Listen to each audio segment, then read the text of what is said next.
اس لیے اس یتیم بچے کو گود لیتی ہوئی اور انہوں نے حضور اقدس صلی اللہ علیہ وسلم کو گود لیا۔ جیسے ہی حلیمہ رضی اللہ تعالیٰ عنہا نے آپ صلی اللہ علیہ وسلم کو دودھ پلانا شروع کیا تو اتنا دودھ آنے لگا کہ آپ صلی اللہ علیہ وسلم سیر ہو کر حلیمہ کا اپنا بیٹا جس کا نام عبداللہ تھا اس نے بھی خوب پیٹ بھر کر پیا۔ حلیمہ سعید رضی اللہ تعالیٰ کی اونٹنی جو دودھ کم دیتی تھی اس نے دودھ میں برکت ہو گئی۔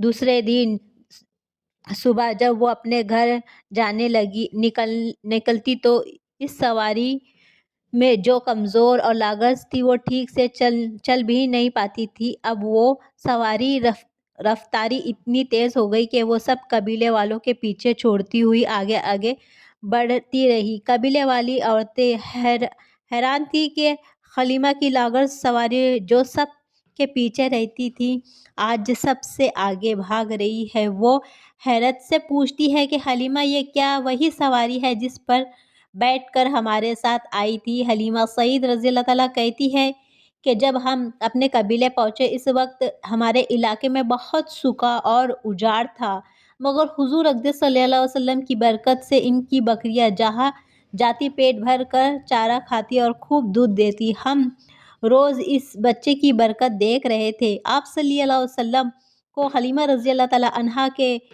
گھر رہتے ہوئے 2 سال ہو گئے تھے اور یہ وقت بچوں کے دودھ چھڑانے کا تھا۔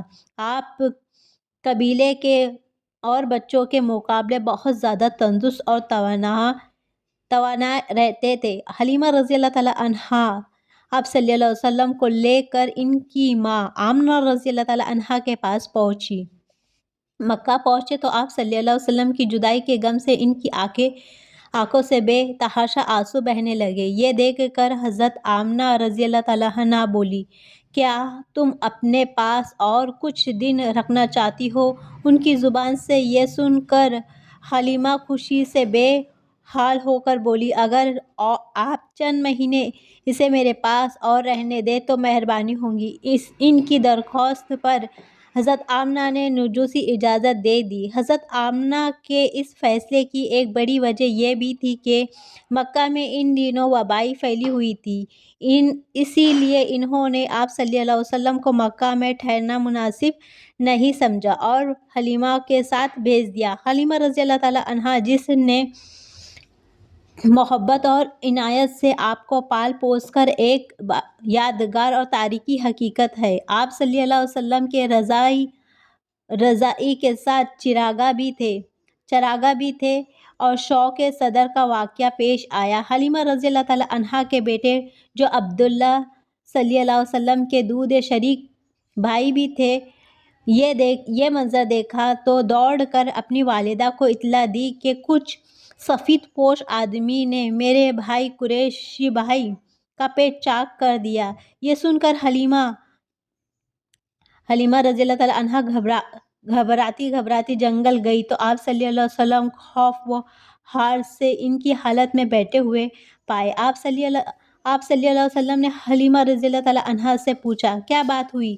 تو آپ صلی اللہ علیہ وسلم نے فرمایا کہ 3 شخص نہایت صاف ستھری لباس میں میرے پاس آئے اور مجھے چتا لٹا کر شکم چاک کرا، اس میں سے کچھ چیزیں نکال کر باہر پھینک دیا اور کچھ دوسری چیزیں ان میں رکھ دیا اور شکم کو سل دیا۔ یہ سب کرتے ہوئے مجھے ذرا برابر بھی تکلیف نہ ہوئی۔ یہ سن کر حلیمہ گھبرائی اور سوچا کہ آپ صلی اللہ علیہ وسلم کو کوئی تکلیف نہیں پہنچی، اس سے بہتر ہے کہ آپ صلی اللہ علیہ وسلم کو آپ کی والدہ ماجدہ اور دادا کے سرپرست کر دینا چاہیے۔ پھر وہ آپ صلی اللہ علیہ وسلم کی والدہ آمنہ رضی اللہ تعالیٰ عنہا کے پاس لے گئی اور سارا حال بیان کیا۔ یہ سن کر حضرت آمنہ نے کہا کہ گھبرانے کی کوئی بات نہیں ہے، خدا کی قسم اس پر کوئی عذاب اثر نہیں ہوگا، بلکہ یہ بچہ تو بڑی شان و شوکت والا ہے۔ حلیمہ نے